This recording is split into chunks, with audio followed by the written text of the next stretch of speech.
মাত্র 500 জন দৌড়ে গিয়ে ক্যান্টনমেন্টে ঢুকে আশ্রয় নিল। তার মানে দাল মে কুছ কালা হ্যায়।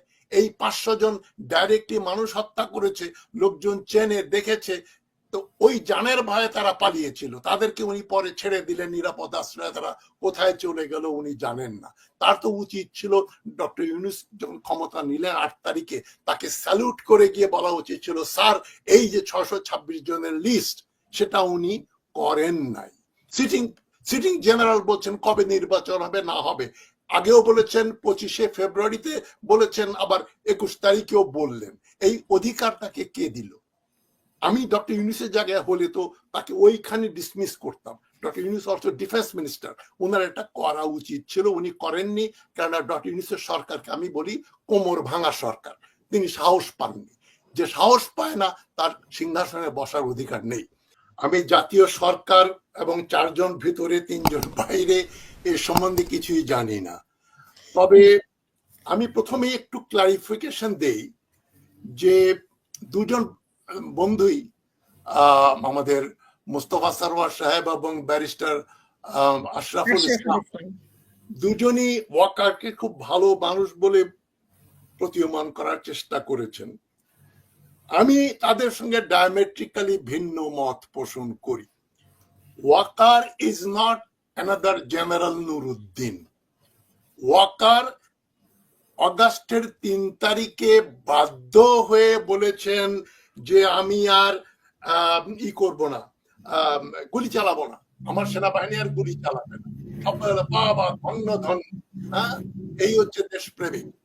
উনি কেন বললেন এটা?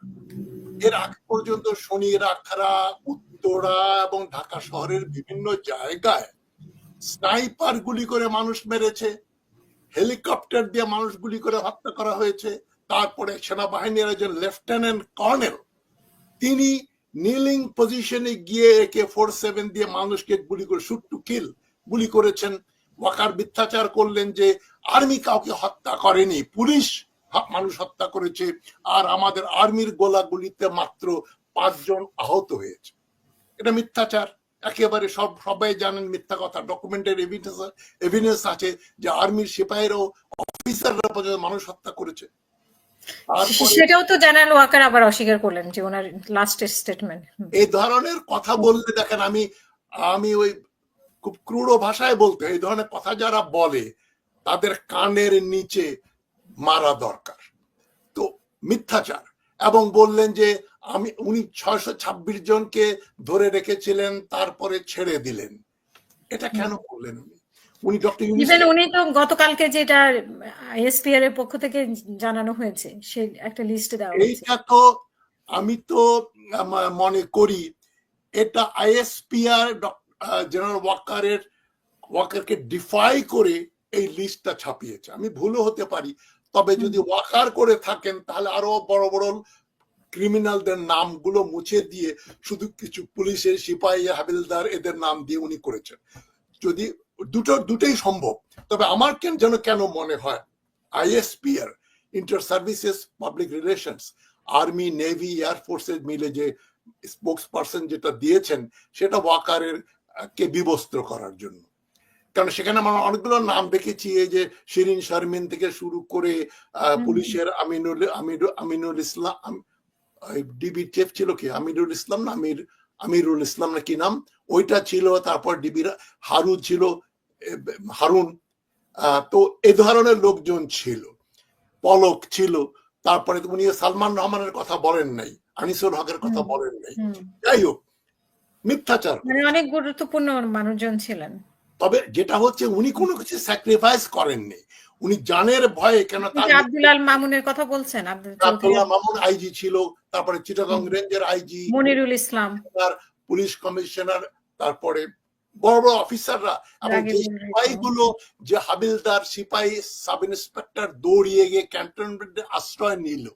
বাংলাদেশের পুলিশ ফোর্সে তো প্রায় 2 লক্ষ লোক কাজ করে, 1.5 লক্ষের বেশি। মাত্র 500 জন দৌড়ে গিয়ে ক্যান্টনমেন্টে ঢুকে আশ্রয় নিল। তার মানে দাল মে কুছ কালা হ্যায়। এই 500 জন ডাইরেক্টলি মানুষ হত্যা করেছে, লোকজন চেনে দেখেছে। তো ওই জানের ভয়ে তারা পালিয়েছিল, তাদেরকে উনি পরে ছেড়ে দিলেন নিরাপদ আশ্রয়ে, তারা কোথায় চলে গেল উনি জানেন না। তার তো উচিত ছিল ডক্টর ইউনূস যখন ক্ষমতা নিলেন 8 তারিখে, তাকে স্যালুট করে গিয়ে বলা উচিত ছিল, স্যার এই যে 626 জনের লিস্ট, সেটা উনি করেন নাই। তারপরে উনি ক্ষমতা নিতে পারতেন 5 তারিখে। বাংলাদেশের জনগণ, সেনাবাহিনী, বিশেষ করে ওয়াকারুজ্জামান, যে হাসিনার ফুফাতো বোনের হাজবেন্ড, তাকে তারা সেনাপতি বানিয়ে বাংলাদেশে মার্শাল ল আনবে? নো। জনগণ সবাই জানে আর্মির জেনারেল হওয়া বা আর্মির চিফ হতে হলে হাসিনার আমলে তাকে আওয়ামী ঘরানার সঙ্গে ডাইরেক্টলি সংশ্লিষ্ট থাকতে হতো। এছাড়া উনি কাউকে জেনারেল বানাননি। লেফটেন্যান্ট জেনারেল, মেজর জেনারেল বা বেশিরভাগই আওয়ামী ঘরানার। এবং ইনি আওয়ামী লীগ মানে ইন্ডিয়ার সঙ্গে তার কানেকশন ছিল। জেনারেল দ্বিবেদীর সঙ্গে কথাবার্তা বলেছেন এই হাসিনাকে পাঠিয়ে দেওয়ার ব্যাপারে। ইন্ডিয়ান মিডিয়াই তো বললো, ইন্ডিয়ান ফরেন অফিস এবং ইন্ডিয়ান আর্মি বলছে যে prime minister Hasina safe feel করছেন না, তাকে আমরা ভারতে পাঠিয়ে দিচ্ছি। সিটিং আর্মি চিফ এটা বলছে। ইন্ডিয়ান মিডিয়া থেকে বারবার বলা হচ্ছে আমরা তো যেচে হাসিনাকে আনি নাই, উনি হাসিনাকে ভারতে পাঠিয়েছেন। কি উদ্দেশ্য ছিল? হাসিনা ধরা পড়লে 2000 লোক মারা গেল, হাসিনার বিচার হলে উনার কি ক্ষতি হতো? উনি হাসিনাকে বাঁচিয়ে দেওয়ার জন্যই এই কাজগুলো করেছেন। সুতরাং ওয়াকার ইজ স্কাম। আমার কাছে মনে হয় একটা স্কাম। তাকে আমি জেনারেল নুরুদ্দিনের মতো মহান কিছু মনে করি না। আরেক এরশাদ যে পলিটিক্যাল স্টেটমেন্ট দিচ্ছে, এটা বাংলাদেশের পেনাল কোডে, বাংলাদেশের কনস্টিটিউশনে এবং মিলিটারি আর্মি রুলেও এটা বেআইনি কাজ। সিটিং জেনারেল বলছেন কবে নির্বাচন হবে না হবে, আগেও বলেছেন 25শে ফেব্রুয়ারিতে বলেছেন, আবার 21 তারিখেও বললেন।